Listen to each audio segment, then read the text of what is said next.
Mga bus din ang sinisisi ng ilan sa mabigat na tali ng trapiko sa EDSA. Ang bus segregation scheme kasi ng MMDA na mahigit 7 buwan nang ipinatutupad, hindi raw sinusunod ng mga driver at pasahero. Saksi si Julio Segovia. Tuwing rush hour, mistulang parking lot ang maraming bahagi ng EDSA.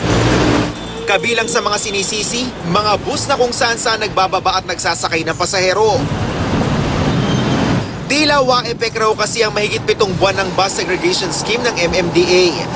Kung saan piling mga bus stop lang ang pwedeng hintuan ng mga bus, depende sa biyahe nila na tinapatan ng letter sticker ng MMDA.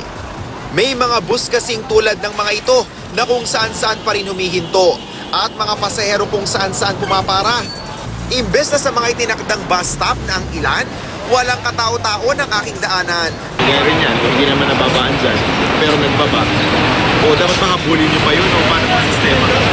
Sa amin sir, kapag ganitong usually na yung medyo mabigat na yung daloy ng trapiko, sinasabihan na lang namin kung titikitan pa namin yan, magkokos pa ng traffic pa yan. Nauunawaan naman daw sila ng pamunuan ng MMDA, lalo pat may 5 enforcer lang kada bus stop o 150 enforcer, bilang nakulang para sa 14,000 bus na bumabiyahe sa EDSA kada araw.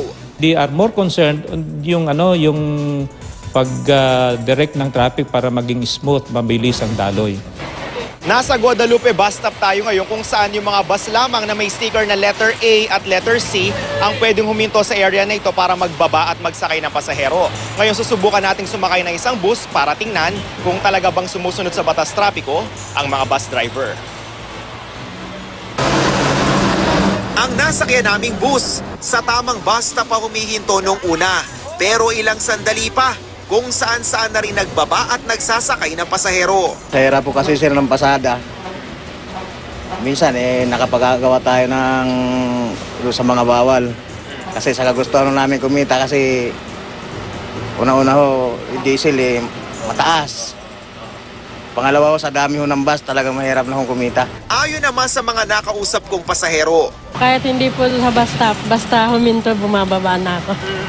Kasi malayo yung lalakarin minsan. Sa bus stop po ako bumababa kasi natatakot po ako baka mamaya makagip po ako. Balak na rin ipagbawal ng MMDA ang mga provincial bus sa EDSA na unti-unti raw ipapatupad simula sa susunod na buwan. Pag nailabas natin yung 8,200 provincial buses sa EDSA, ang tumatakbo na lang sa yellow lane si A at si B. August 6, makakaalis tayo ng mahigit 1,000 buses sa EDSA.